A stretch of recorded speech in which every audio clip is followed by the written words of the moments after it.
جارک میں آپ سے کی ہوں کہ صرف عادتیں آپ کو اللہ کے مزید قریب کر سکتی ہیں، تو کیا آپ انہیں اپنانا چاہیں گے؟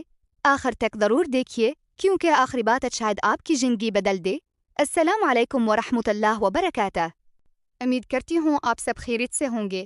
آپ دیکھ رہے ہیں انلائٹن مسلم مائنڈ۔ کیا آپ بھی دل سے دعا کرتے ہیں لیکن کبھی سوچتے ہیں کہ دعا قبول کیوں نہیں ہو رہی؟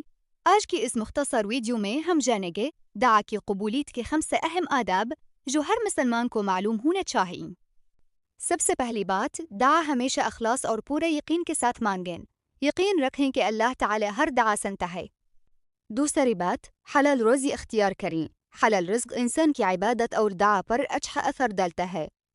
تیسری بات، دعا سے پہلے اللہ تعالی کی حمد کریں اور نبی کریم صلی اللہ علیہ پر درود بھیجیں۔ چوتھی بات، اپنے گناہوں پر سچے دل سے توبہ کریں اور استغفار کو معمول بنائیں۔ اور پانچویں بات، جلدی نہ کریں۔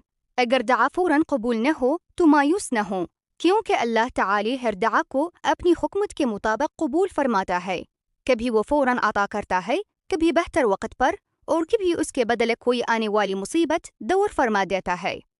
اللہ تعالی قرآن کریم میں فرماتا ہے، اور تمہارا رب فرماتا ہے، مجھ سے دعا کرو، میں تمہاری دعا قبول کروں گا۔ اس لیے ہمیشہ اللہ سے امید رکھیں، دعا کرتے رہیں اور اس کی رحمت سے کبھی ناامید نہ ہوں۔ اگر یہ ویڈیو آپ کو پسند آئی ہو تو اس سے اپنے دوستوں اور گھر والوں کے ساتھ ضرور شیئر کریں تاکہ وہ بھی اس اہم بات سے فائدہ اٹھا سکیں۔ جزاکم اللہ خیرا۔ السلام علیکم ورحمۃ اللہ وبرکاتہ۔ اللہ حافظ۔